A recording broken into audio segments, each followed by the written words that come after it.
Les cycles biogéochimiques de l'azote et du phosphore. Fabien Esculier, donc, comme Marine l'a dit, je coordonne le programme de recherche-action au CAPI. Donc, vous avez le site internet en bas à droite et je suis au laboratoire Lésu à l'École des Ponts. Je suis aussi affilié au laboratoire Métis, qui est un laboratoire de Jussieu. Alors, ces cycles biogéochimiques d'azote et du phosphore, c'est-à-dire la circulation de ces éléments sur la planète, ils sont particulièrement mis en exergue dans ces travaux récents qui sont menés par des équipes suédoises. C'est Rockström qui a coordonné un premier article en 2009 et puis Stephen après en 2015, qui ont essayé de dire, voilà, il y a des problèmes sur la planète, des problèmes environnementaux. Est-ce qu'on ne pourrait pas essayer de les lister et de savoir lesquels sont les plus graves, pourquoi et comment? Et ils ont fait ce fameux concept des limites du système Terre à l'Anthropocène. Je ne sais pas si tout le monde le connaît déjà, mais c'est un schéma que j'utilise beaucoup pour montrer qu'effectivement, il y a plein de dérèglements en parallèle qui se font sur notre planète. Alors, on parle beaucoup, je ne sais pas si vous voyez ma souris quand je la mets sur le… Oui. Ouais. On parle beaucoup du changement climatique et de l'intégrité de la biosphère. Dans les médias, il me semble que ce sont les problèmes qui remontent le plus quand on parle de problèmes environnementaux mondiaux, avec le GIEC et puis l'IPBES, qui sont les organes internationaux pour, entre guillemets, gérer le problème. Les deux autres problèmes mondiaux qui sont signalés par ces chercheurs, c'est la modification des écosystèmes terrestres, donc c'est la déforestation globalement, artificialisation des sols. Et puis l'autre qui est indiqué comme étant dans le rouge cramoisi, c'est la perturbation des cycles biogéochimiques d'azote et de phosphore, qui pour moi sont à peu près totalement absents des débats, des médiatisations et autres, alors qu'ils sont considérés par ces chercheurs comme étant extrêmement perturbés, et donc finalement de même type de perturbation que la biodiversité, le changement climatique, c'est-à-dire la perturbation est telle qu'on ne sait pas si ce n'est pas de nature à induire des changements abrupts et très forts des conditions d'habitabilité de la Terre, comme le changement climatique. Et d'où un problème, azote et phosphore, que je vais essayer de partager avec vous aujourd'hui. Je voulais juste signaler que ces questions des limites planétaires, elle est de plus en plus médiatisée, ce qui peut-être fera aussi que l'azote et le phosphore, en tant que tel, en tant que perturbation planétaire, vont peut-être aussi finir par devenir plus partagés. Mais je signale deux propositions politiques récentes. La première, c'est la Fondation Nicolas Hulot, qui a proposé d'intégrer dans l'article 1 de la Constitution française la République garantit aux générations présentes et futures un environnement sain et sûr en veillant au respect des limites planétaires, à savoir les grands équilibres interdépendants qui conditionnent l'habitabilité de la Terre. Voilà, proposition donc, qui a été faite il y a déjà quelques années, qui n'a pas encore été reprise au-delà de la Fondation Nicolas Hulot à ma connaissance. Et récemment, il y a eu la Convention citoyenne pour le climat. Alors, ils n'ont pas mis les limites planétaires dans leur proposition de modification de la Constitution, que ce soit son préambule ou son article 1, mais ils ont proposé d'introduire dans le Code de l'environnement la création d'une haute autorité pour les limites planétaires, autorité publique indépendante qui veille à la protection des limites planétaires. Et leur idée, c'est de remplacer un certain nombre d'autorités qui existent déjà, et finalement en fusionner un certain nombre pour créer cette haute autorité des limites planétaires. Je voulais aussi signaler dans ces questions de limites planétaires qu'il y a des travaux qui sont de plus en plus popularisés, d'après des travaux de Raworth en 2012 là, sur l'économie du donut, qui consiste à dire qu'en fait, les perturbations environnementales, donc changement climatique ou azote et phosphore, en fait, ça constitue une sorte de plafond environnemental qu'il ne faut pas dépasser. Voilà, il ne faut pas aller au-delà de 1,5 degré sur la planète si on ne veut pas avoir trop de risques de perturbations très fortes, etc. Et ils ajoutent à ça en fait un plancher social, c'est-à-dire il faut aussi que la population elle puisse être en bonne santé, avoir accès à de l'eau, à l'alimentation, etc. Donc l'idée, c'est de voir comment est-ce que l'humanité peut se situer entre le plancher social et le plafond environnemental, sachant que dans les premières analyses qui ont été faites, il n'y a aucun pays du monde qui arrive à garantir un plancher social pour tous et à ne pas exploser le plafond environnemental. Donc pour l'instant, c'est la quadrature du cercle, mais c'est ce qu'on essaie de viser, un espace sûr et juste pour l'humanité. Alors, pourquoi est-ce qu'on perturbe très fortement les cycles d'azote et de phosphore sur la planète? Ben, la raison fondamentale pour laquelle les humains participent à ça, c'est parce que on est vivant, et les humains, leur caractéristique d'être vivant, c'est qu'ils ont besoin de manger. On a besoin de manger 3,4 kg d'azote par personne et par an et 350 grammes de phosphore par personne et par an. C'est notre physiologie qui veut ça. A priori, on ne peut pas faire autrement que ça. Et ça représente donc un besoin physiologique confortable. Les 3,4 kg d'azote qu'on doit manger, ils sont contenus très majoritairement dans les protéines, hein. Donc, quand on parle d'azote et qu'on parle d'alimentation, en fait, il faut avoir en tête qu'il y a une certaine équivalence entre l'azote et les protéines. C'est la forme que prend l'azote dans notre alimentation, c'est les protéines. Et une fois qu'on a mangé ces protéines azotées et puis ce phosphore, eh ben, on excrète tout ce qu'on a mangé, donc très majoritairement dans l'urine, à 90% pour l'azote, à 60 et quelques pourcents pour le phosphore, secondairement dans les matières fécales. On excrète cette intégralité. L'azote, il change de forme, hein, on n'excrète presque pas de protéines, on excrète de l'urée. L'azote, il est sous forme d'urée, je reviendrai tout à l'heure hein, sur ces formes de l'azote, d'où le nom de l'urine, ou de l'urée. Et puis, on excrète aussi ces 350 grammes de phosphore. Voilà, alors ma thèse, elle porte le nom de système alimentation-excrétion, parce que dans ma thèse, j'ai essayé de comprendre et de mettre au jour, c'est que en fait, toutes les sociétés humaines, elles doivent d'une manière ou d'une autre faire en sorte que les gens mangent 3,4 kg d'azote et 350 grammes de phosphore, et les sociétés humaines doivent faire en sorte de gérer les excrétions qui vont avec de 3,4 kg d'azote et 350 grammes de phosphore. Et donc, j'ai essayé de comprendre comment s'étaient organisées les différentes sociétés humaines par le passé et comment elles s'organisent aujourd'hui pour faire ça, et comment on peut imaginer qu'elles s'organisent mieux à l'avenir pour que ça n'induise pas de perturbations majeures de notre planète Terre. Alors, est-ce que c'est clair jusque-là ce que j'explique? Très bien. Alors, ce que là je vais faire, donc c'est un tout petit peu c'est la partie, je dirais peut-être la plus technique de ce que je vais présenter. Ce que j'essaie de partager quand même, quelles sont les différentes formes de l'azote. Donc là, il y a un peu de chimie, mais il faut essayer, à mon sens, de bien cerner quelles sont ces formes de l'azote pour comprendre la suite du problème des cycles de l'azote. Je commence par l'azote parce que le cycle de l'azote, c'est le plus complexe.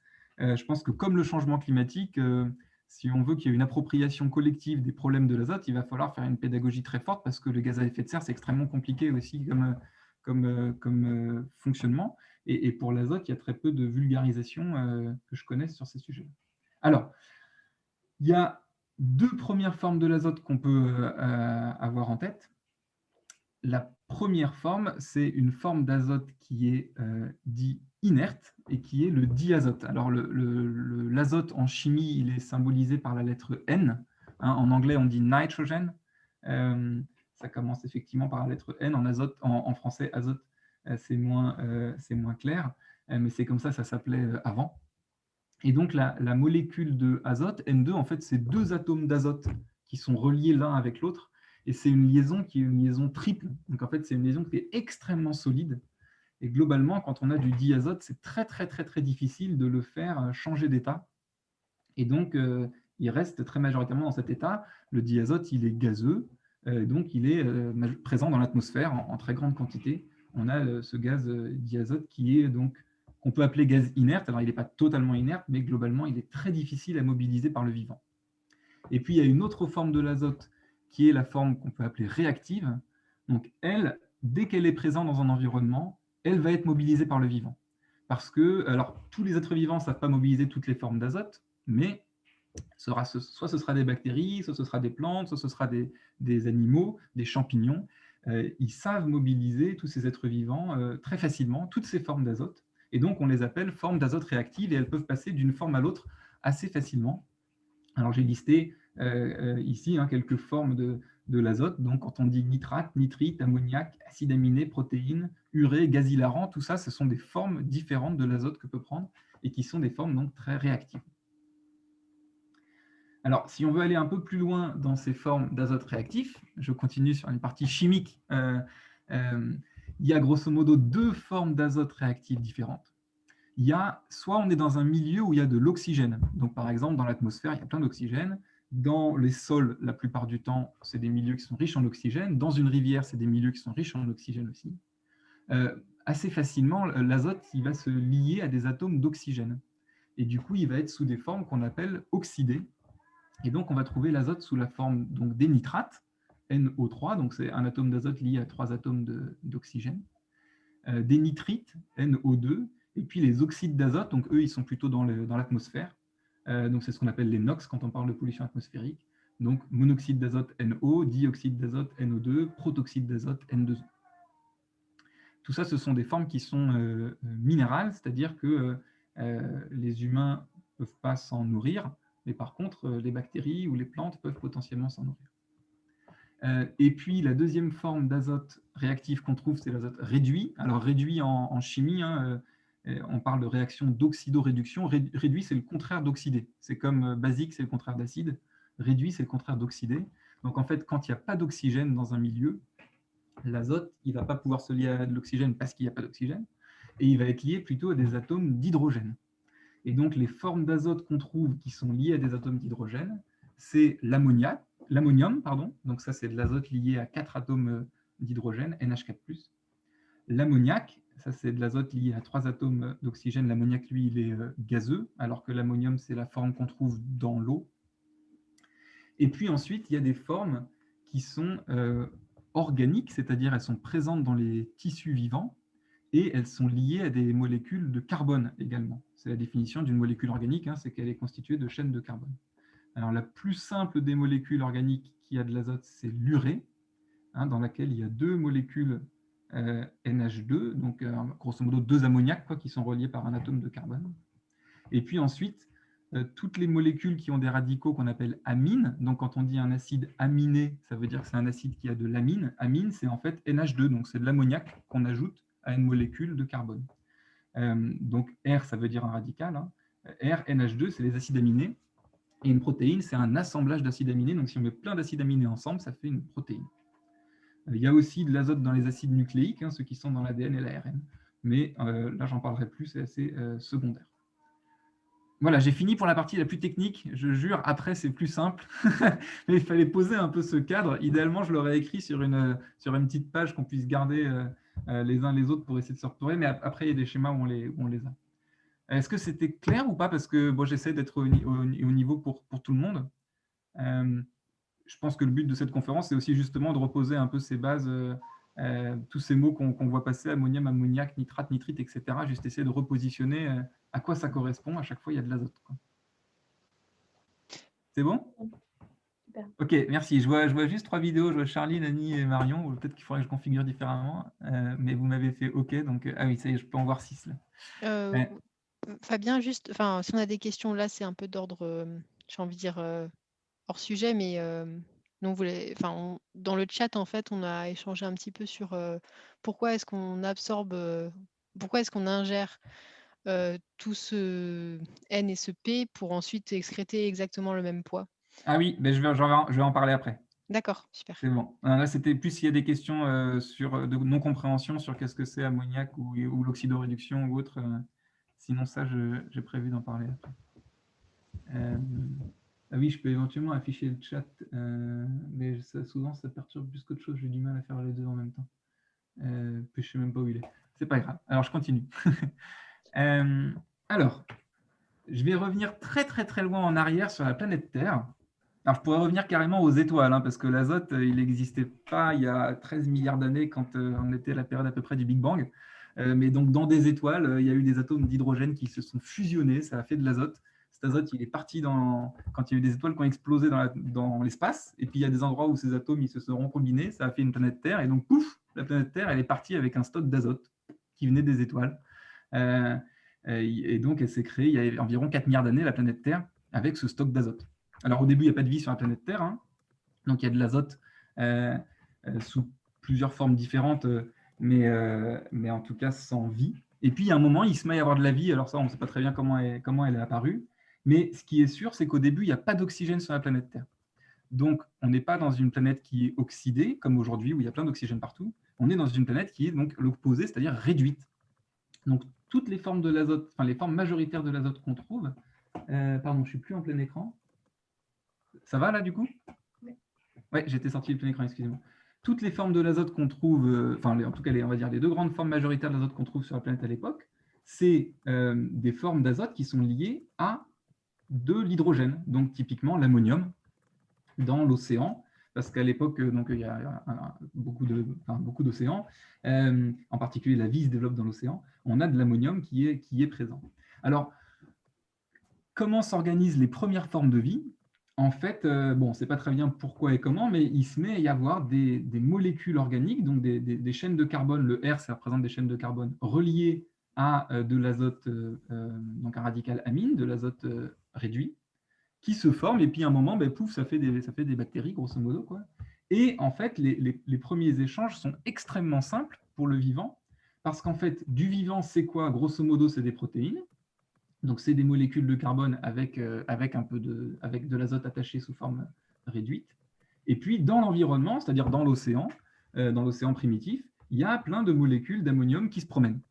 Et donc, en fait, il y a deux types d'organismes vivants qui existent au début. Donc là, on est à environ il y a 3 et quelques milliards d'années, 3-4 milliards d'années, 3,5 peut-être. On a ce que j'appelle les constructeurs, c'est-à-dire c'est des organismes qui arrivent à prendre de l'ammonium non vivant dans leur environnement, dans l'eau. C'est des molécules qu'on appelle minérales, quoi, hein, elles ne sont pas vivantes, c'est du minéral. Et avec ça, elles arrivent à se construire elles-mêmes. Elles construisent de la bactérie avec, et elles fabriquent des protéines. Et puis, il y a un autre type d'organisme qui se met en place, c'est ce que j'appelle les mangeurs. C'est des organismes qui ne savent pas manger de l'ammonium, parce que c'est non vivant, ils savent que manger du déjà vivant. Et donc, ils se nourrissent de bactéries. Et une fois qu'ils les ont mangées, en fait, ils ne savent pas faire autre chose que d'excréter cet ammonium qu'ils ont mangé. Alors, globalement, en biogéochimie, les constructeurs, on les appelle les autotrophes. Les mangeurs, on les appelle les hétérotrophes. Et si on veut avoir un peu une vision de ce à quoi ça ressemble aujourd'hui, les constructeurs, ce sont les plantes. Les plantes, elles savent manger de l'ammonium et construire de la plante, c'est-à-dire de la protéine, à partir de ça. Et les mangeurs, c'est les animaux, donc par exemple les humains. Les humains, ils ont besoin de manger des protéines. Ils n'ont pas les métabolismes physiologiques qui leur permettent de manger de l'ammonium. On est beaucoup moins fort que les plantes. On a besoin de manger des protéines. Et une fois qu'on les a mangées, dans notre métabolisme, on finit par les dégrader. On n'arrive pas à les recycler à 100%. Et donc, en fait, on est obligé d'en excréter et puis de remanger d'autres protéines. Donc, à l'époque, ce n'est pas des plantes et des humains, c'est que des bactéries, tout ça, des bactéries ou des archées, c'est des organismes unicellulaires qui commencent à faire ce cycle primitif de l'azote. Et dans ce cycle, alors j'appelle ça le paradis perdu, parce que grosso modo, c'est assez génial, quoi. On baigne dans un environnement de molécules qui ressemble beaucoup au vivant, puisque donc il y a de l'ammonium partout, et en fait, dans le vivant, on a des protéines qui sont très proches d'un point de vue chimique de l'ammonium, et c'est pas très compliqué, en fait, pour ces bactéries de se nourrir d'ammonium, et pour les mangeurs, derrière d'excréter cet ammonium. C'est bon? Et puis, qu'est-ce qui se passe? Il se passe la grande oxydation. Alors, je ne sais pas s'il y en a beaucoup d'entre vous qui sont au courant de cet événement géologique qui a tout changé. Si vous n'étiez pas au courant, la grande oxydation, c'est peut-être l'événement historique à retenir dans l'histoire de la planète. C'est qu'il y a des organismes qui se sont mis à faire de la photosynthèse, les plantes. Et quand on fait de la photosynthèse, en fait, on prend de l'eau et on arrive à tirer de l'énergie du soleil en transformant cette eau en oxygène. Alors, pour nous, c'est génial parce qu'on respire de l'oxygène, donc la grande oxydation, a priori, c'est super. Sauf qu'à l'époque, il n'y a pas d'oxygène sur Terre, donc il n'y a aucun être vivant qui utilise l'oxygène. Et en fait, l'oxygène, c'est plutôt extrêmement toxique pour tous ces organismes. Et donc, ça a provoqué une énorme crise écologique. C'était il y a environ 2,4 milliards d'années, puisque, alors ça a duré plusieurs millions, centaines de millions d'années, cette crise écologique, hein, mais au fur et à mesure, toutes ces plantes, elles se sont mises à faire de la photosynthèse et à libérer plein d'oxygène dans l'environnement. Et ça a complètement perturbé toutes les conditions de la vie sur Terre. Alors, en quoi ça les a perturbés? Ça les a perturbés d'abord parce que du coup, l'ammonium, il est devenu plus stable dans l'environnement. Il a arrêté d'être stable parce que l'ammonium, il est stable quand il n'y a pas d'oxygène. Mais dès qu'il y a de l'oxygène, l'ammonium, il ne va pas être stable parce qu'il va réagir, l'ammonium, il est réduit, et il va réagir pour s'oxyder. Et donc, la première chose qui se passe, c'est quand il y a de l'oxygène dans le milieu, l'ammonium, il va ce qu'on appelle être nitrifié, et donc il va se transformer en nitrate. Alors parfois, ça s'arrête au niveau nitrite, mais bon, globalement, la plupart du temps, c'est surtout des nitrates qui sont produits. Et donc, ça crée un premier gros changement, c'est qu'en fait, dans le vivant, on est réduit. Hein. Nous, on est réduit. D'ailleurs, si jamais on veut brûler du vivant, ça brûle très bien. On n'est pas stable d'un point de vue thermodynamique. Le bois, il brûle, etc. Alors qu'à l'époque, avant la grande oxydation, le vivant était stable dans son environnement, ce qui était quand même très, très différent des conditions actuelles. Nous, on est très, très instable d'un point de vue thermodynamique. Et en particulier, donc l'azote est devenu instable, puisque dès qu'on met de l'azote vivant, donc réduit dans l'environnement, pouf, il s'oxyde et il devient nitrate. Alors heureusement, il y a des mécanismes qui ont réussi à être développés, donc les plantes ont ces mécanismes, qui leur permettent en fait de prendre des nitrates et de quand même arriver à manger des nitrates et le retransformer en protéines. C'est beaucoup plus compliqué, mais les plantes y arrivent quand même malgré tout. Mais il se passe un deuxième phénomène, c'est que si jamais les nitrates arrivent dans une zone où il n'y a pas beaucoup d'oxygène, ce qui peut arriver donc dans des sols ou dans des océans ou autres, et ben en fait, il va y avoir un gain environnemental, enfin énergétique, à faire de la dénitrification, c'est-à-dire à mettre cet azote sous la forme de N2, donc cette forme très très inerte dans l'atmosphère, qui constitue donc 80% de notre atmosphère aujourd'hui. Et du coup, au lieu d'avoir un équilibre qui se fait juste entre protéines et puis ammonium, finalement, on a tout un tas de nouveaux composés qui jouent, dont l'azote atmosphérique. Alors, si on regarde les stocks d'azote qu'il y a aujourd'hui sur la planète Terre, on a en fait un énorme stock d'azote inerte, 3860 tératonnes, donc ça veut dire milliers de milliards, donc 4 millions de milliards de tonnes d'azote qui sont dans l'atmosphère, et en proportion, on n'a presque pas d'azote dans l'hydrosphère, dans l'eau, dans la lithosphère, dans les sols et les roches, et dans la matière vivante.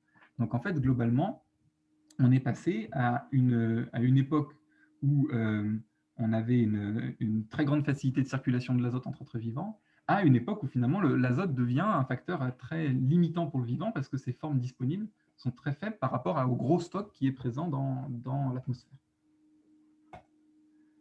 Alors, il y a quand même des organismes qui arrivent à mobiliser cet azote de l'atmosphère qui est très, très inerte, donc le N2, et ils arrivent à faire ça, la fixation d'azote atmosphérique. Donc, on prend de l'azote de l'atmosphère N2 et on le transforme en azote réactif. En pratique, on le transforme en ammonium quand on fait ça. Alors, c'est soit des bactéries libres qui vivent dans le sol ou dans l'eau, donc des cyanobactéries, des azotobactères, etc. Soit des bactéries qui vont être en symbiose avec des plantes parce que les plantes, elles vont trouver ça très chouette d'avoir quelqu'un qui lui fournit de l'azote. Et donc, c'est typiquement les fabacées, hein, les légumineuses qu'on connaît bien. Typiquement, donc les petits pois, les trèfles, les luzernes, etc. etc. Là, j'en ai mis un qui est un peu plus original, l'argousier, parce que j'aime bien les baies d'argousier. C'est aussi un fixateur d'azote. Si on le trouve sur les dunes, c'est parce que dans les dunes, il n'y a presque rien à manger, et lui, il arrive à fixer l'azote, donc il arrive à pousser sur les dunes l'argousier, ou dans les montagnes aussi, les milieux qui sont un petit peu pauvres. Mais donc, cette réaction, elle coûte beaucoup, beaucoup d'énergie, et en pratique, il n'y a pas beaucoup d'êtres vivants qui arrivent à gérer le fait de faire cette réaction, parce que c'est énergétiquement beaucoup moins favorable que de prendre de l'azote déjà sous forme réactive. Donc, on a quand même le bouclage du cycle qui peut se faire par la fixation d'azote, mais donc il se fait que par des bactéries, éventuellement des bactéries en symbiose avec des plantes, mais ça reste toujours des bactéries qui savent faire ça. Donc, ni les plantes, ni les humains, ni les animaux ne savent prendre de l'azote dans l'atmosphère, c'est que les bactéries qui savent faire ça. Alors, comment ça se passe sur un écosystème aujourd'hui, après cette grande crise de l'oxydation? Alors, il faut quand même savoir que la grande crise d'oxydation, elle a permis de faire la couche d'ozone, et depuis qu'il y a la couche d'ozone, on peut sortir de l'eau, parce qu'on n'a plus les UV du soleil. Donc, la grande oxydation, c'est la catastrophe pour l'époque, mais aujourd'hui, c'est super, parce qu'on peut aller sur les continents, et donc on peut faire les écosystèmes dans lesquels on est aujourd'hui. Alors, ici, c'est l'exemple d'une forêt.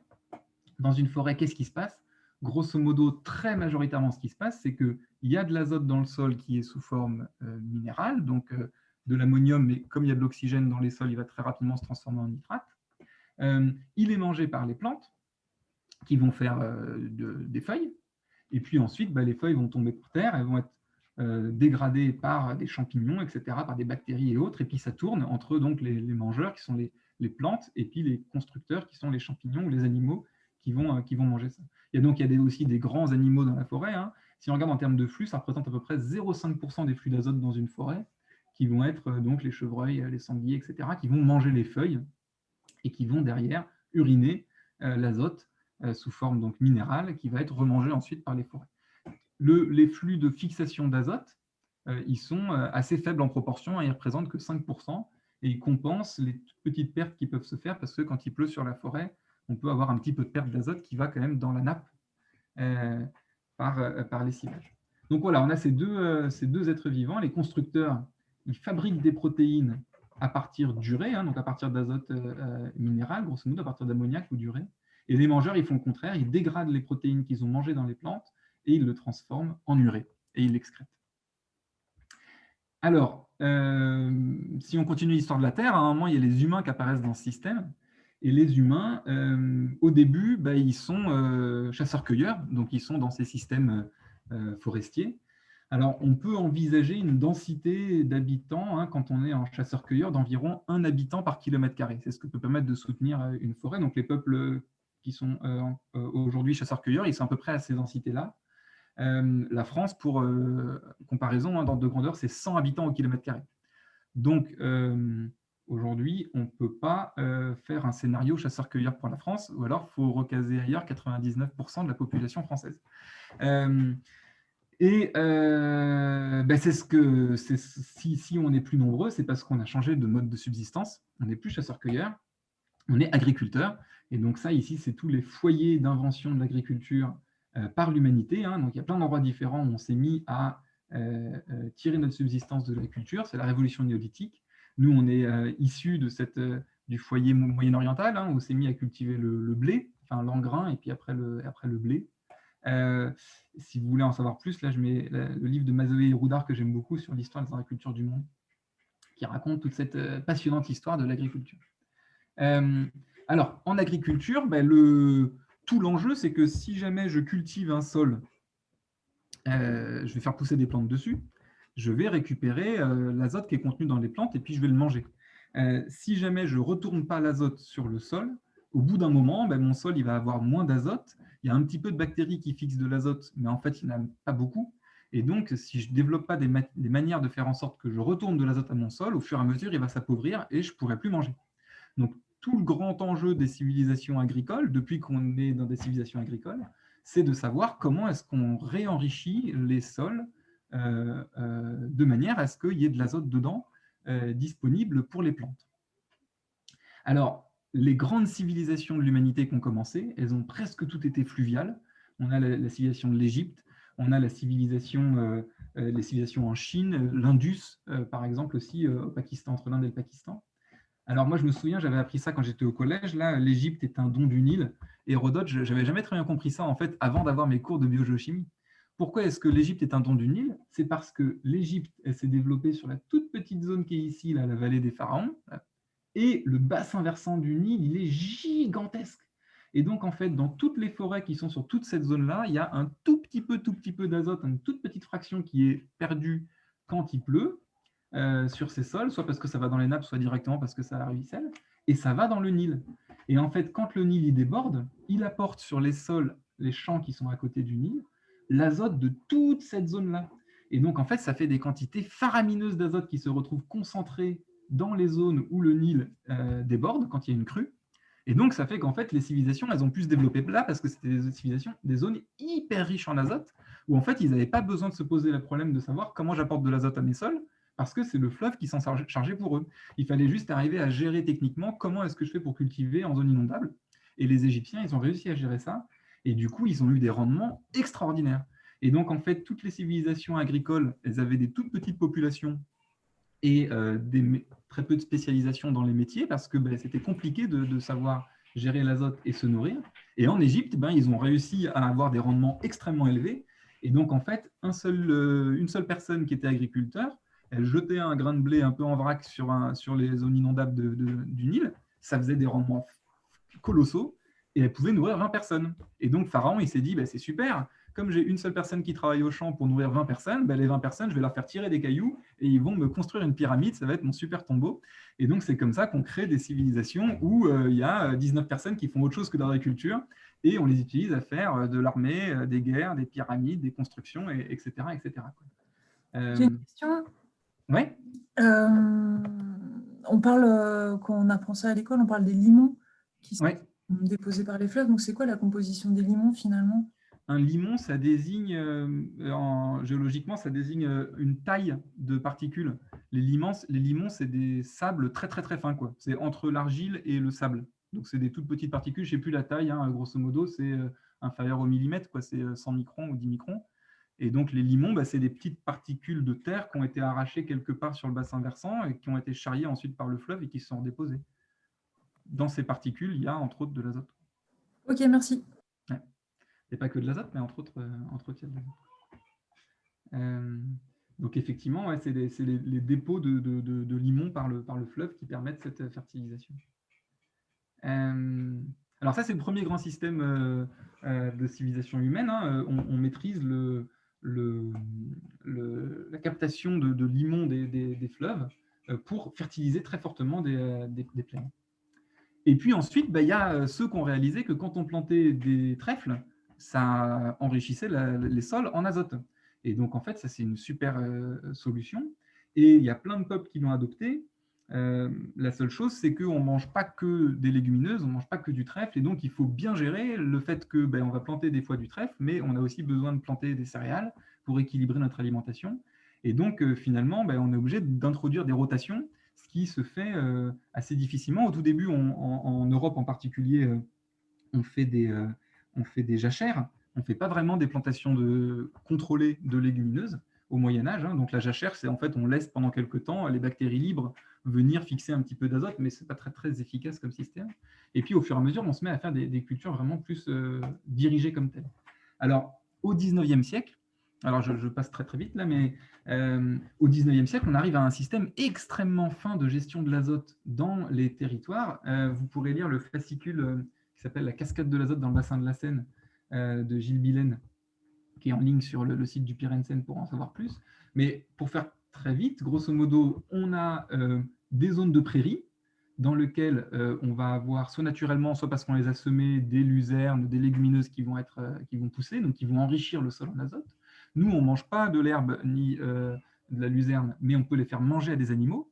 Donc les animaux vont les manger, ça tombe bien parce que nous, on mange les animaux, mais surtout les animaux, ils vont faire des urines et matières fécales qu'on va pouvoir mettre sur les cultures de céréales. Donc on fait un transfert entre les fixations d'azote sur la prairie vers les champs. On cultive les céréales, on mange les céréales, au bout d'un moment, il n'y a plus assez de rendement parce que le sol s'est appauvri en azote, et puis, en fait, on se met à cultiver du trèfle ou de la luzerne sur ce même sol pour qu'il s'enrichisse en azote, on fait manger ce trèfle à la vache, etc., etc. Donc un système extrêmement fin qui se développe au 19e siècle et qui permet d'avoir des excédents avec relativement peu de fuites. Et là, on peut soutenir une population de 100 habitants au kilomètre carré avec ce système. Donc c'est très intéressant parce que en fait, la densité actuelle de la France, elle est techniquement possible avec les rotations du 19e siècle en France. Donc en fait, en France, ce n'est pas le cas partout dans le monde, mais en France, on pourrait dire qu'on n'a pas besoin des progrès techniques de l'agriculture depuis le 19e siècle pour arriver à nourrir 60 millions de personnes. On avait déjà cette capacité avec le principe des rotations au 19e siècle. Il y a des questions, ça va? Je ne vous assomme pas avec tout ça, c'est clair? Super. Je suis passionné par ça, moi, j'adore raconter tout ça, mais je veux être sûr que... Du coup, ça passionne, ça va. Que je perds personne, super. Et qu'est-ce qui se passe après? Alors, il se passe après que l'agriculture, comme chez les pharaons, plus il y a d'humains qui peuvent ne pas travailler au champ, et plus je peux faire autre chose avec. Donc, par exemple, si on est une puissance militaire, plus je peux faire de soldats. Donc, il y a eu beaucoup de périodes de l'histoire où beaucoup de civilisations ont cherché à être plus fortes que leurs voisines. Et donc, en fait, arriver à avoir plus de rendement agricole, c'est avoir plus de bras qui peuvent faire autre chose, entre autres la guerre. Et je ne sais pas si la guerre, c'est le déterminant de ce qui a fait qu'on a cherché à produire plus, mais en tout cas, les civilisations se sont mis à chercher à produire plus. Pour l'industrie, évidemment. Hein, dès qu'on commence à faire de l'industrie, c'est des gens qui ne travaillent pas au champ, et donc il faut les nourrir, donc il faut avoir un excédent de production pour ce faire. Et au 19e siècle, on se met à chercher des sources d'azote fossiles, parce qu'on découvre qu'en fait, si on trouve des sources d'azote supplémentaires, même si ce système il est déjà bien pour nourrir 100 habitants au kilomètre carré, si on en rajoute plus, on pourra avoir encore plus de production et nourrir encore plus de monde. Et donc, ce qu'on va faire, c'est qu'on va découvrir qu'il y a en fait des gisements de caca d'oiseaux, enfin de pipi caca d'oiseaux. Les oiseaux, ils font à la fois pipi et caca en même temps dans le guano. Ils font pipi solide, donc les deux sont ensemble. On découvre les îles du Pacifique, sur lesquelles il y a des gisements de caca d'oiseaux qui sont de décennies, de siècles, de millénaires, je ne sais pas très bien, et qu'on vient racler. Donc là, vous voyez des images du 19e siècle, tous les bateaux là, qui venaient d'Europe chercher ce guano sur les îles d'Amérique du Sud et le ramener en France pour le déverser, enfin France, Angleterre, Pays-Bas, etc., pour le déverser sur les sols pour augmenter encore les rendements qu'on peut avoir. Ça induit entre autres la guerre, plein de guerres dans ces parages-là, dont la guerre du Pacifique, parce qu'on a découvert que dans le désert d'Atacama, là, ce n'est pas des cacas d'oiseaux, c'est en fait sur le sol même du désert d'Atacama, il y a plein d'azote minéral qui vient des temps géologiques, on ne sait même pas très bien quelle est son origine, mais on se découvre que là, si on gratte ce désert, on peut récupérer plein de nitrates, et si on les met sur les sols, ça fait augmenter les rendements. Et donc, il y a la guerre entre le Chili et la Bolivie, et c'est à cette occasion-là que la Bolivie perd son accès à la mer. Et le désert d'Atacama, maintenant, il est au Chili parce que donc, il cherchait à contrôler l'exploitation de ce nitrate minéral qui était sur les sols du désert d'Atacama. Et on expédie tout ça en Europe pour augmenter les rendements agricoles. Dans le Midwest américain, il se passe aussi une gestion minière de l'azote, c'est-à-dire que là, on vient sur des terres qui n'ont pas été cultivées ou très très peu cultivées pendant des millénaires. Et donc, en fait, les stocks d'azote dans le sol sont extrêmement forts. Et là, on est un peu comme en Égypte, c'est-à-dire que le colon américain, si vous voyez la petite maison dans la prairie, là, ça ne ressemble pas du tout à la France du 19e siècle. La petite maison dans la prairie, c'est une maison au milieu d'immenses zones, alors qu'à l'époque, au 19e siècle en France, la petite maison, elle n'est pas du tout dans la prairie, elle est en lien avec les bois, les champs, les animaux, etc., parce qu'il faut tout ça pour faire tourner le système. Là, en fait, le sol est extrêmement riche en azote, donc ce n'est pas la peine de s'embêter. Je jette 3 grains de blé par-dessus mon épaule en vrac dans le champ, et j'ai des rendements terribles, extraordinaires. C'est comme ça que l'Angleterre a fait toute sa puissance économique, parce qu'elle a importé tout le blé cultivé sur les prairies américaines très riches, avec un stock d'azote très riche historique, enfin géologique quasiment, et elle a permis comme ça de nourrir une population anglaise qui a fait la révolution industrielle en étant dans les usines à tisser le fil, etc. Et donc au fur et à mesure, on exploite cet azote, et ici on voit la courbe de chute des rendements de l'azote des champs en Amérique. Donc au tout début, le premier colon qui arrive, il a un rendement de 3 tonnes par hectare et par an sur son champ. Et puis, comme il le cultive année après année, mais sans rapporter d'azote, en fait, ça chute terriblement et ils arrivent à 0,5 tonnes par hectare et par an de rendement. Donc, c'est comme ça qu'on conquiert au fur et à mesure jusqu'à l'ouest, jusqu'à arriver au Pacifique pour aller mettre en culture des terres qui n'ont jamais été, donc taper de façon minière des terres très, très riches. Et on exploite comme ça le stock d'azote de la prairie nord-américaine. Alors du coup, au début du XXe siècle, il y a une fin d'azote qui se fait un peu partout, parce qu'on a déjà raclé toutes les îles de l'Amérique du Sud, on a conquis à peu près toutes les terres de l'Amérique également, et donc tout le monde cherche à voir comment on peut faire mieux, et on arrive à cette fameuse révolution, enfin cette réaction chimique qui révolutionne toute l'histoire de l'azote sur la planète Terre. C'est le 3e âge de l'azote, comme dit Gilles Billen. Le premier, c'était quand il y avait la simplicité d'échange entre les animaux. Le deuxième, c'est quand l'azote est limitant et donc très, très structurant de l'organisation de tous les écosystèmes. Et le troisième, c'est celui qu'on a produit nous, c'est-à-dire qu'en fait, on a constaté qu'avec plein d'énergie, si on prend de l'azote, du diazote qui est dans l'atmosphère, on peut le transformer en azote réactif NH3. C'est le procédé qu'on appelle donc Haber-Bosch, qui est développé par Haber et ensuite qui est industrialisé par Bosch vers 1913, donc à l'époque où l'embargo qui est pressenti et puis ensuite qui est fait par les pays pendant la Première Guerre mondiale fait que l'Allemagne ne peut plus importer le nitrate du Chili. Or, les nitrates et l'ammoniac, ils permettent de faire deux choses. Ils permettent de faire les engrais pour produire plus et nourrir plus et faire plus de soldats, etc. Mais ils permettent aussi de faire les bombes, parce qu'à l'époque, les bombes, enfin encore aujourd'hui, on les fait entre autres avec le nitrate d'ammonium, parce que si on met ensemble du nitrate et de l'ammonium et qu'on secoue très fort, ça explose. Donc en fait, l'Allemagne a absolument besoin de pouvoir synthétiser son azote elle-même pour faire à la fois ses engrais et ses armes. Et donc, elle développe ce procédé en 1913. Enfin, donc, les conséquences sont toujours compliquées à savoir en histoire, mais en tout cas, il se trouve qu'en 1913, elle développe ce procédé. Et depuis, on synthétise des énormes quantités d'azote réactif par ces réactions. Alors, c'est des réactions qui sont très énergivores. de deux manières. La première, c'est qu'il faut de l'hydrogène pour le faire. Et donc, pour faire de l'hydrogène, aujourd'hui, on prend du méthane fossile, usuellement. Et en plus, la réaction se fait à très haute température, très haute pression. Donc, on brûle du méthane. Usuellement, c'est du méthane fossile qu'on utilise pour faire que la réaction puisse se faire. Aujourd'hui, c'est à peu près 1 à 2% de toute l'énergie consommée dans le monde qui sert à faire cette réaction. On prend de l'azote de l'atmosphère et on fait du NH3.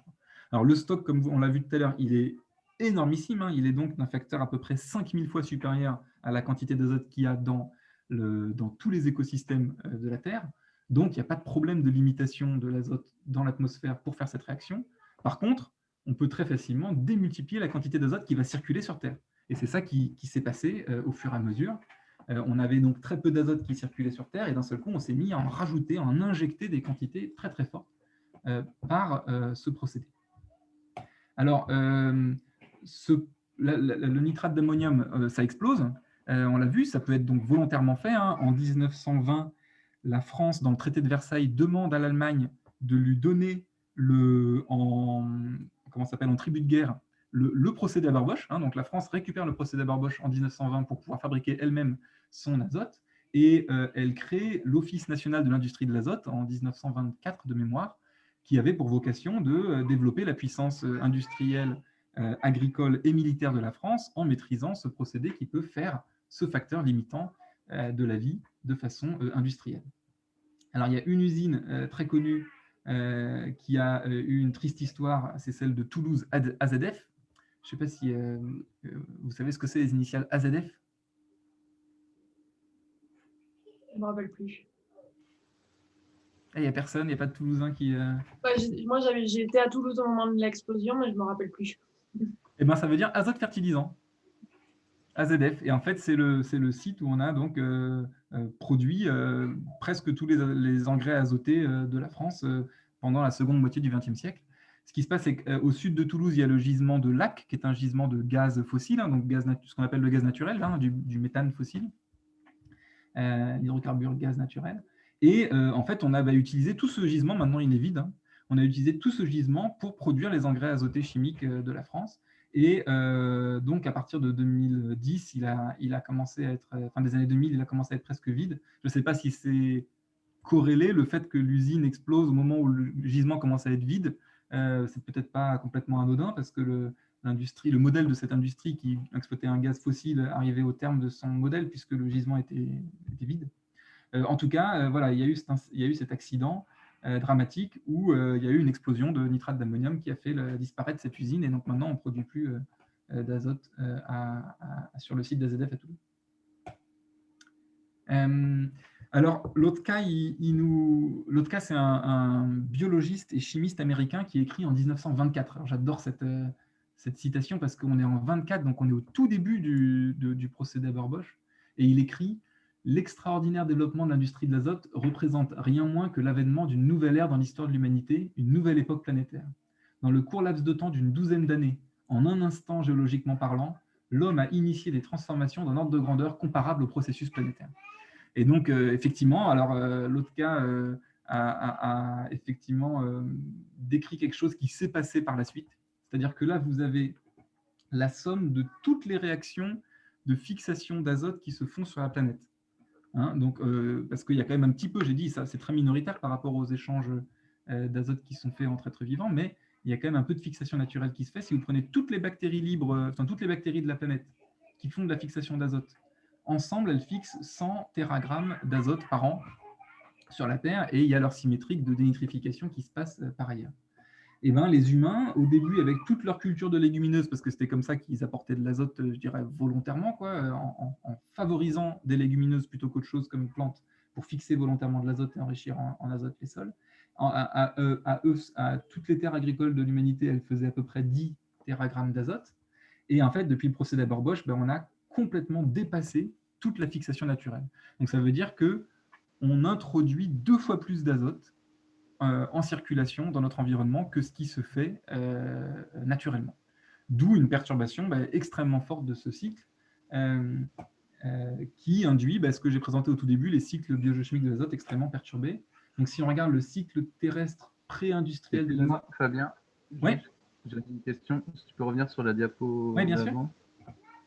Sur la fixation naturelle de l'azote, on observe un peu une légère diminution. Est-ce que c'est du fait d'une saturation, du fait d'une trop grande présence d'azote? Enfin, qu'est-ce qui... Pour moi, cette fixation, c'est dû à la suppression des zones naturelles par les humains. Donc, on D'accord. supprime du vivant, en fait, sur la planète. Je crois, hein, je peux pas être certain, mais je crois que c'est la déforestation, globalement, que l'artificialisation des sols, etc. C'est le fait qu'il y a moins de zones sur lesquelles peut se faire une fixation naturelle d'azote. Ok, d'accord, merci. Il y a d'autres questions, en fait, c'est bon, c'est clair? Hop, je continue.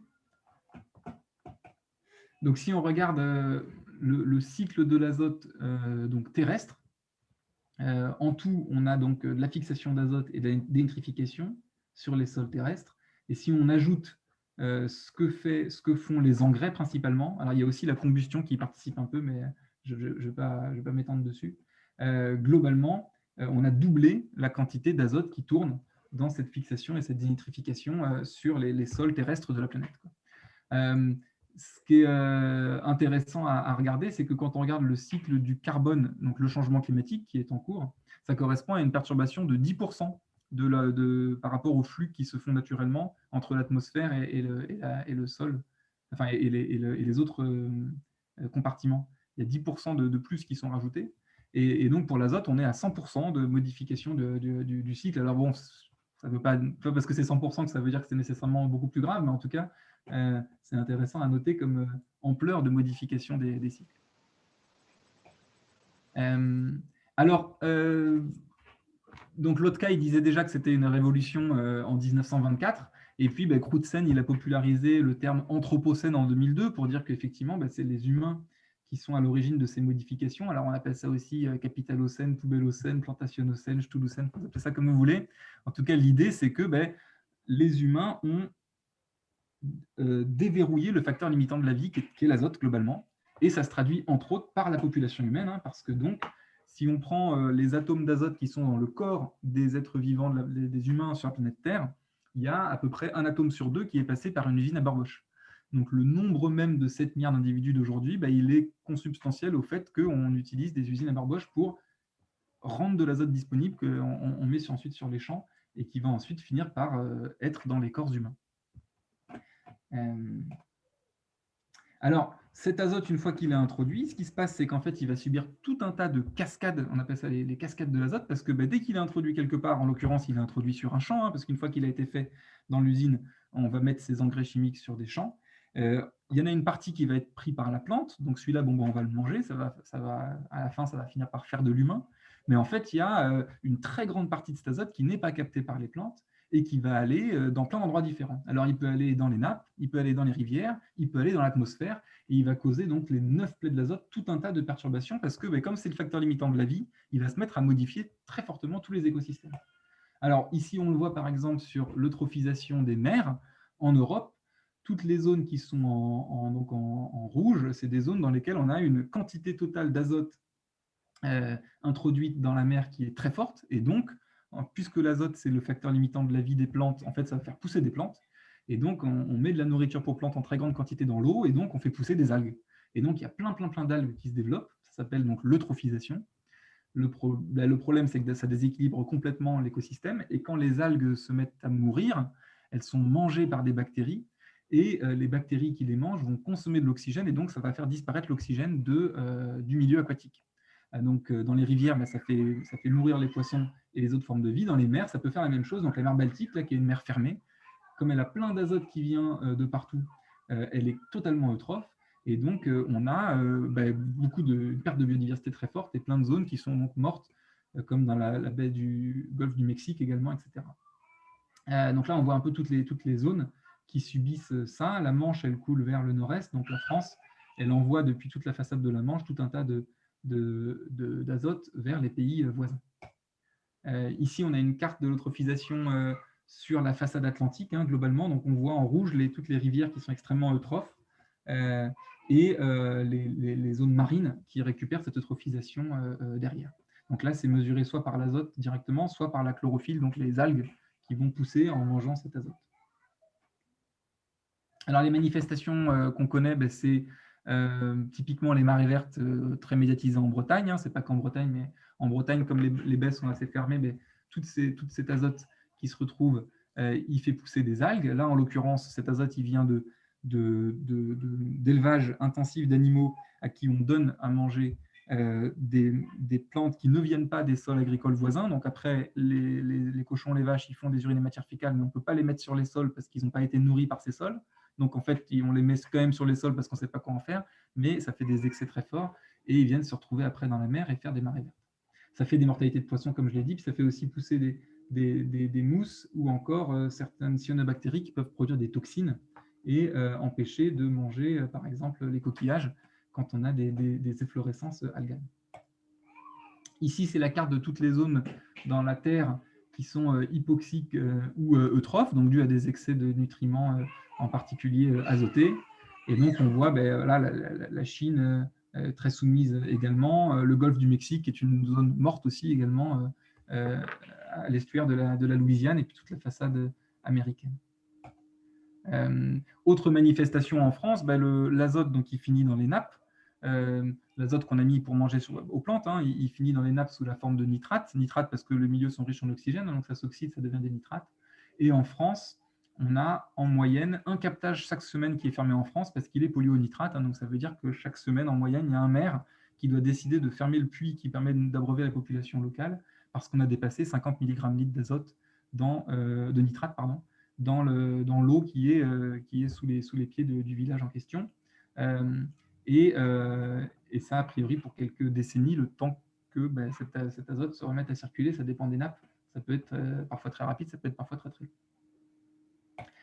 Et puis, il y a aussi donc, dans les processus du N2O qui est émis, hein, donc le N2O, c'est le protoxyde d'azote, c'est un gaz à effet de serre. Donc, à chaque fois qu'on met de l'azote en plus quelque part, il va finir par être dénitrifié. Et dans la dénitrification, il y a toujours une proportion au lieu de faire du N2, il y a une proportion de N2O qui repart. Et ce gaz à effet de serre est très puissant. Donc aujourd'hui, il y a à peu près 15% de tout le changement climatique qui est dû en fait au N2O. Hein. Bon, la majorité, c'est la combustion des hydrocarbures qui font du CO2, mais il y a une partie qui est aussi cette N2O. Donc l'azote, il intervient un peu à tous les endroits en termes de perturbation des écosystèmes et de la planète. Et alors, ce N2O, il provient essentiellement des engrais ? Ce N2O, alors à la base, les introductions d'azote de l'humanité, c'est majoritairement les engrais. Donc, si tu reviens quelque part à la base, oui, c'est les engrais. Ensuite, après, qu'est-ce que ça devient ? Globalement, le N2O, les sources de N2O, ça va être soit au niveau agricole, donc c'est l'azote excédentaire qui va être repartir dans l'atmosphère, et dans ce processus, il y a un peu de N2O, donc lui, il vient des engrais, mais il est passé par les sols. Après, il y a aussi du N2O qui vient de tous les autres systèmes. Donc, si jamais on fait un compost de fumier, il y a un peu de N2O qui va être émis selon comment est géré le compost. Quand on va gérer des urines et matières fécales humaines en station d'épuration, il va y avoir du N2O qui va être émis. Si c'est un compost, il y a aussi du N2O qui va être émis. Et puis, si on rejette de l'eau usée, traitée ou pas, en rivière, il y a de l'azote dedans. Et dans la rivière, il va y avoir un peu de dénitrification, il va y avoir aussi du N2O qui est émis. Donc, globalement, à toutes les étapes de la cascade de l'azote, il va y avoir du N2O qui est émis. D'accord, mais en termes de masse, ça reste quand même l'azote excédentaire agricole. Ouais, la majorité de l'azote, il est mis sur les champs avec une efficacité qui est très très faible. C'est-à-dire qu'on retrouve dans la nourriture peut-être environ 20% de l'azote total qu'on a mis au niveau mondial. Donc 80% des pertes, elles sont au niveau des systèmes agricoles. Et donc aussi, en première approximation, j'ai plus les chiffres en tête, mais en première approximation, je suppose qu'on a une très grande majorité du N2O mondial qui vient des systèmes agricoles. Ok, merci beaucoup. Comme ça, au doigt mouillé, je dirais 80%, mais alors là, c'est vraiment complètement kiffoumétrique. J'ai pas de chiffre. Okay. Sachant que le N2O est très très très mal connu, c'est surtout ça qu'on peut dire. Hein. Jusqu'à il y a 10 ans, on savait très peu chiffrer les quantités de N2O. Et par exemple, une station d'épuration, dans les rapports du GIEC, il y a écrit qu'elle émet quelque part entre 0,01% et 25% d'azote sous forme de N2O dans l'atmosphère par rapport à l'azote qui rentre. Donc on ne sait pas si c'est 0,01% ou 25% selon comment est gérée la station. Donc on n'a absolument aucune idée et le pouvoir réchauffant est extraordinaire. Donc par exemple, l'AST, elle considère que, donc c'est l'Association scientifique et technique de l'eau et de l'environnement, elle considère que par défaut, on peut prendre 0,1% comme chiffre, grosso modo. Et typiquement, à HR, ils ont mesuré les quantités d'azote vraiment émises de N2O. Et comme c'est des biofiltres, ils sont tombés sur 2%. Donc, en fait, c'est 20 fois plus. Et donc, typiquement, en fait, ça fait ça a quadruplé le bilan de gaz à effet de serre des stations d'épuration parce que ce procédé est très émissif. Par ailleurs, d'autres stations d'épuration vont être très peu émissives en N2O parce que c'est un procédé qui en émet peu. Mais voilà, on est à peine en train de découvrir ce problème et d'essayer de mieux l'appréhender. Ok. Alors, pour récapituler le chemin de l'azote, plus dans les écosystèmes cette fois-ci, mais dans l'anthroposphère, dans les systèmes humains, voilà, grosso modo, nous en France, qu'est-ce qu'on fait? On prend du méthane, donc du biogaz, pas du biogaz, du gaz fossile, du méthane fossile, gaz naturel. On le met dans des tuyaux, donc soit en Sibérie, soit en Europe du Nord, soit en Algérie, et on l'amène jusqu'en France. Ou alors c'est ces pays-là eux-mêmes qui font directement de l'engrais azoté. Ça va dans une usine qui utilise l'azote de l'air, donc là, ce n'est pas limitant comme réactif, et le méthane pour faire de l'engrais chimique azoté. On le met sur des champs, et puis là, soit on mange directement le produit végétal, soit on mange un produit animal. Alors, du coup, il faut un facteur de multiplicatif d'environ 5 à 10 de quantité d'azote dans les systèmes actuels pour produire une même quantité d'azote qu'on va manger. Et puis nous, on mange à peu près 5 kg d'azote par personne et par an. Et donc, c'est à peu près ça le schéma d'alimentation des humains aujourd'hui dans le système Haber-Bosch. Voilà, j'ai fini le schéma de l'azote. Alors, pour le phosphore, ça va très vite parce que c'est beaucoup plus simple. Mais du coup, j'ai pris plus de temps sur l'azote parce que je le trouve plus complexe et plus important de s'étendre un petit peu dessus. Avec son histoire géologique aussi que je trouve assez truculente. Après, on aura pas mal de temps de débat. Le phosphore, je pense que je peux faire en 10 minutes en fait, la présentation de ça. Mais donc, si vous avez quand même déjà quelques questions sur l'azote, de choses qui ne sont pas claires, n'hésitez pas à me dire.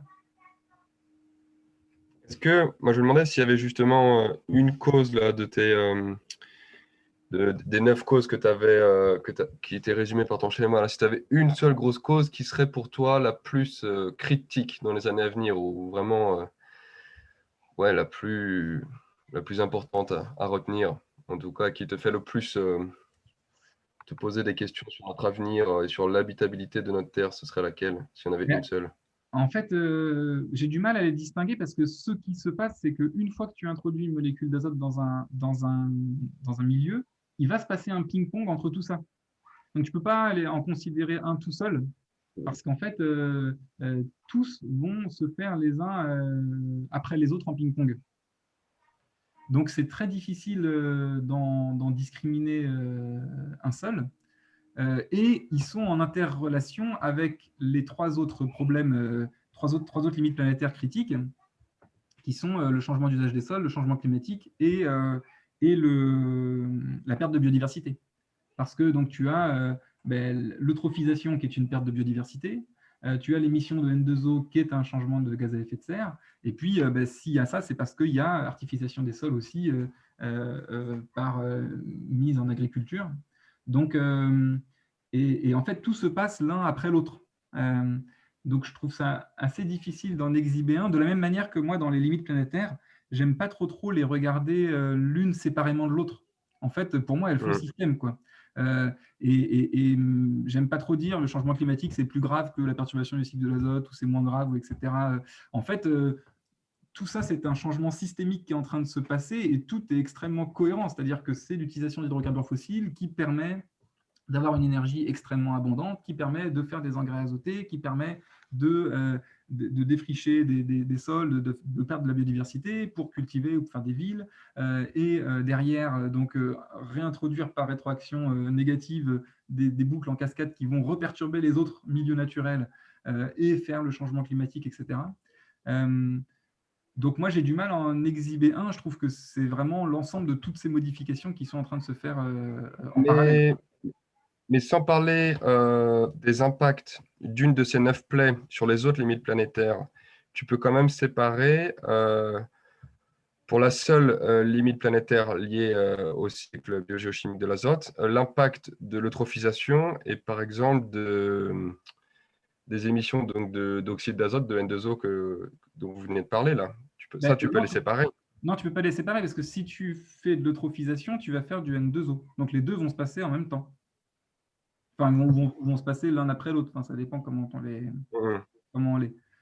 les voit. Je dirais peut-être par rapport au changement climatique, la très grosse différence des plaies de l'azote, c'est qu'on n'a pas la même dynamique temporelle.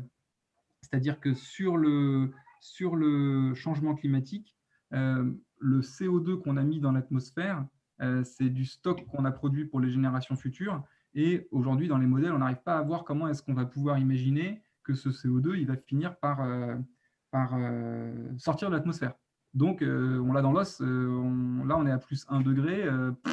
On ne va pas revenir a priori, enfin voilà, bon, c'est pas très bien, hein, mais on ne va pas revenir en dessous parce que le stock est tellement énorme qu'on ne peut pas taper dedans. Là, pour l'azote, c'est là qu'il y a la différence, c'est que quand on arrête de mettre des engrais chimiques sur un sol ou quand on arrête de mettre des excès d'azote sur un champ, il va y avoir un arrêt du lessivage de nitrates vers les nappes. Et donc, ça peut mettre 50 ans à peu près, mais on arrête progressivement la cascade nocive de l'azote. Donc, c'est pour moi la plus grosse différence peut-être qu'on peut y voir. Mais il y a des boucles de rétroaction entre ça. C'est-à-dire que comme le changement climatique, comme il y a du N2O en excès qui circule, il y a plus de changement climatique qui se fait. Donc, en fait, le changement climatique est accéléré aussi par ça. Donc, voilà, c'est pas indépendant. Ce qui se passe sur les excès d'azote et du coup le N2O qui est émis dans l'atmosphère aggrave encore le changement climatique actuel qui, avec ces boucles de rétroaction internes, fait qu'on va faire fondre plus vite la banquise et donc réchauffer plus vite, etc. etc. Donc, même si ça, c'est positif, ça plaide que pour l'urgence d'arrêter le plus vite possible tout ça. Okay. Je n'ai pas trop botté en touche pour te répondre sur les différentes plaies. Non, pas du tout, au contraire. Non, bien sûr, c'est... J'ai vraiment du mal à les discriminer. Après, si on voulait aussi les discriminer, il faut regarder aussi sur un territoire, en fait, parce que là, c'est peu territorialisé. En fait, il faut arriver à décrire sur un territoire ce qui se passe et comment ça impacte les différents endroits.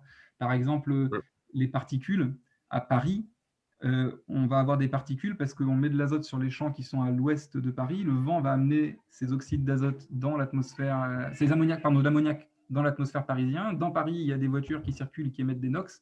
Les deux se rencontrent, ça fait des particules et puis on les a, quoi. Donc là, alors je dis Paris, ça peut être n'importe quelle ville en fait. Enfin voilà, comme j'habite à Paris, je prends ce cas. Et donc du coup, là, on a des combinaisons de problèmes d'azote qui sont particuliers, liés à des territoires et à des pratiques agricoles à l'ouest de la ville, et puis dans la ville parce qu'il y a des combustions qui font des NOx.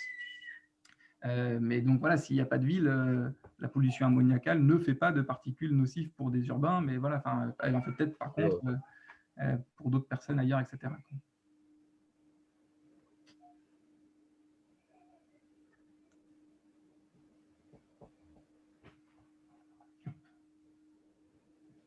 Alors, je continue sur le phosphore, du coup? Du coup, moi, j'avais une question aussi. Ouais. Je comprends pas bien pourquoi il y a l'acidification qui rentre dans ces 9 plaies là. Ouais, donc l'acidification, dans les années 70, on en parlait beaucoup à cause des sulfates, des pluies acides là, qui apportaient des sulfates. Okay. En fait, le nitrate, c'est aussi un azote. Hein. L'autre nom du nitrate, c'est acide nitrique. Donc, en fait, quand tu mets des NOx dans l'atmosphère, donc si tu mets de l'azote sur un champ, il y aura des NOx qui vont partir dans l'atmosphère.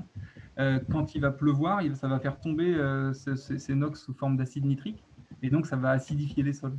Donc, les NOx, c'est le NO2. Pardon? NOx, c'est le NO2 et d'autres formes d'oxyde d'azote, n'est-ce pas? Oui, c'est ça. NOx, ça désigne les oxydes d'azote gazeux, c'est-à-dire monoxyde d'azote NO, dioxyde d'azote NO2, et je crois que parfois on inclut aussi le protoxyde d'azote N2O. Donc, grosso modo, quand on introduit de l'azote quelque part, ça fait des NOx. Un compost, il fait aussi des NOx. Hein. Et ces NOx, une fois qu'ils sont dans l'atmosphère, quand il va pleuvoir, ils vont retomber, même sans pluie, ça peut retomber. Et donc, le nitrate, c'est un acide, donc c'est un acide nitrique. Et quand c'est en quantité très forte, ça va acidifier les milieux. Donc, typiquement, les forêts des Vosges sont très sensibles à l'acidification. Ça dépend des substrats géologiques également. Et voilà, ça a été une préoccupation très forte parce que c'était surtout avant, on ne raffinait pas le soufre dans les pétroles, dans les produits pétroliers. Et donc, en fait, il y avait plein de sulfates qui étaient envoyés dans l'atmosphère et il y avait une acidification très, très forte qui se faisait. Les pluies acides, là, on en parlait surtout dans les années 80, je crois. Et en fait, on raffine les hydrocarbures, donc on enlève les sulfates. Et du coup, quand on brûle du pétrole, il y aura plein de problèmes qui se posent, mais il n'y a plus le problème des sulfates. Donc, il y a le problème des pluies acides est moins aigu que ce qu'il a pu être à une certaine époque. Et en fait, l'acide citrique, il se forme dans des conditions de Nitrique. pluviométrie intense, c'est ça? Acide nitrique. Oui. Il se forme quoi, pardon? Il se forme dans quelles conditions, en fait, du coup? Ah ben, si jamais tu as des oxydes d'azote qui partent dans l'atmosphère, une fois qu'il pleut, ces oxydes d'azote deviennent de l'acide nitrique, en fait. D'accord. Okay. Donc, il est issu des émissions d'oxyde d'azote. Alors, les oxydes d'azote, ils sont surtout produits dans les processus de combustion. J'en ai pas parlé là. J'ai essayé de restreindre un tout petit peu le champ des cycles en regardant plutôt les procédés alimentaires à excrétion que les procédés industriels de combustion. Mais il y a aussi un problème d'azote dans la combustion, parce que quand on fait brûler du pétrole dans un moteur ou quand on fait brûler du bois dans une cheminée, en fait, il y a une partie de l'azote de l'air qui va réagir et qui va être oxydée et qui va faire des NOx, donc des oxydes d'azote gazeux. Mais ces oxydes d'azote, ils sont aussi produits quand on met de l'engrais azoté sur un champ, quand on fait circuler, quand on gère de l'azote. Dans ma thèse, j'avais mis une maxime, j'ai mis plusieurs maximes. Il y a une des maximes qui était l'azote est comme un nouveau-né, parce que une de mes réflexions en faisant ma thèse, c'est que l'azote, c'est horrible. Et toutes les formes de l'azote, celles que je montrais sur le schéma. Ah ben non, je crois que je l'ai mis après d'ailleurs, pour résumer un peu toutes les formes de l'azote. Ah ben du coup, il faut que je passe là. Attendez. Hop, je vais aller plus vite. C'est là. Et voilà, toutes les formes de l'azote, en fait, elles passent leur temps à passer d'un état à l'autre, quoi, hein. Donc, quand on a des nitrates dans un milieu, pouf, il y a une partie qui va être dénitrifiée en N2, une autre partie en N2O. Il va y avoir des nitrites, de l'ammonium, etc. Et donc, en fait, c'est extrêmement compliqué de gérer de l'azote parce que c'est extrêmement instable. Les molécules azotées sont très, très instables. Et donc, de façon générale, c'est voilà, c'est un élément très compliqué à bien gérer.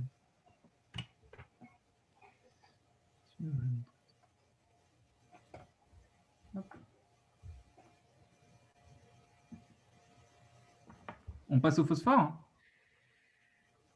Ouais, ça vous va? Alors, le phosphore, lui, c'est beaucoup plus simple d'un point de vue des cycles biogéochimiques. Il n'y a pas de stock atmosphérique, il n'y a pas de phosphore dans l'atmosphère. Et il n'y a pas de bactéries qui peuvent le fixer puisqu'il n'y a pas de stock dans l'atmosphère. Et donc, en fait, le phosphore, il est contenu dans les sols, globalement, ou dans l'eau. Mais les sols sont relativement pauvres en phosphore. Ce qui fait que, du coup, c'est aussi un facteur limitant. Et donc, selon les écosystèmes, parfois, ou selon les agrosystèmes, parfois c'est l'azote qui va être limitant, parfois c'est le phosphore qui va être limitant. Ça dépendra des conditions écologiques locales. Dans notre corps, le phosphore, on le retrouve dans plein de processus physiologiques. La particularité des humains, c'est qu'on est des vertébrés, donc on a des os, et dans les os, ils sont constitués de phosphore, les os et les dents. Donc on a un besoin spécifique en phosphore par rapport à d'autres animaux, parce qu'on a du phosphore dans nos os. Mais sinon, globalement, le phosphore, il est dans l'ADN, il est aussi dans l'ATP, les molécules qui transportent de l'énergie, adénosine triphosphate. Et tout un tas d'autres réactions dans les membranes aussi des cellules. Les membranes, elles sont faites avec des lipides phosphorés. Donc, il y a toujours une petite molécule de phosphore dans les membranes de cellules. Voilà, il y en a un peu partout. Alors, pour amener des phosphores au sol, l'humanité, elle a fait un peu pareil que pour l'azote. Hein. Soit elle a utilisé les limons de rivière en crue, soit elle a fait manger des animaux sur des terres, retourner les fumiers ensuite sur les sols, etc. Mais là, il faut compter sur le fait que les plantes vont faire du prélèvement racinaire dans le sol, du phosphore, pour arriver à le rendre disponible. Donc, quand je fais une jachère, je vais avoir de l'azote qui va se fixer par les bactéries libres. Par contre, pour le phosphore, c'est que l'érosion de la roche-mère qui est sous la roche qui va permettre vraiment de libérer du phosphore ou encore le réagencement du phosphore présent dans le sol. Il y a une période au 19e siècle là, que je voulais signaler comme voie d'exploitation du phosphore. Donc, après les guerres napoléoniennes, donc en 1813, 14, 15, etc., il y a eu plusieurs entreprises qui se sont spécialisées dans la collecte des os, des ossements, des cadavres des soldats qui étaient morts dans les guerres napoléoniennes, parce qu'on avait des champs de cadavres d'humains avec plein de squelettes partout. Et il y a eu des entreprises qui se sont mises à collecter tous ces os, à les broyer pour en faire de l'engrais phosphaté, parce que les os, c'est très riche en phosphore. Et donc, au 19e siècle, dans cette période où on cherchait à maximiser les rendements agricoles, on allait chercher du guano, etc. On allait aussi collecter tous les os de boucherie. Tous les os des animaux qu'on avait mangés étaient utilisés. Et il y a aussi cette utilisation macabre des ossements, des cadavres des guerres napoléoniennes qui sont utilisés par l'industrie des phosphates du 19e siècle. Et puis, donc, comme pour l'azote, il y a une fin de phosphore qui se fait apparaître. Donc, on la compense avec les guanos, mais c'est difficile à gérer. Et en fait, au début du XXe siècle, on a en fait une exploitation minière du stock de phosphore des sols agricoles, c'est-à-dire qu'on rapporte moins d'azote au sol, moins de phosphore au sol qu'on en exporte par les cultures. Et donc, on est en tension sur le phosphore pour arriver à garantir des rendements qu'on veut en plus croissants. Et on résout cette tension, non pas avec le procédé Haber-Bosch comme pour l'azote, mais en découvrant des mines de phosphate. Donc c'est un peu comme le pétrole, c'est des zones géologiques de la planète où finalement il y a eu plein d'animaux qui sont, souvent c'est donc des algues dont les coquilles étaient riches en phosphate et qui sont mortes sur des temps géologiques. Souvent ça va être dans des lacs, il va y avoir des sédimentations de ces cadavres d'animaux qui ont fait des sortes de lentilles très riches en phosphore dans certains endroits de la planète. Et on a découvert ça, donc le premier gros gisement qu'on a découvert, il est au Sahara occidental.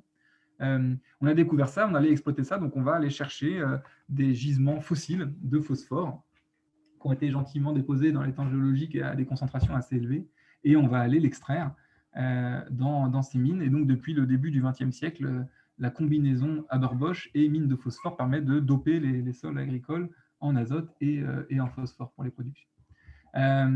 Donc, j'ai mis une petite photo rigolote parce que dans ces mines de phosphore, donc on trouve des cadavres de petites algues, mais on trouve aussi des coprolites, des fossiles, des cacas fossilisés de dinosaures. Donc, dans les mines de phosphore, ils en ont retrouvé.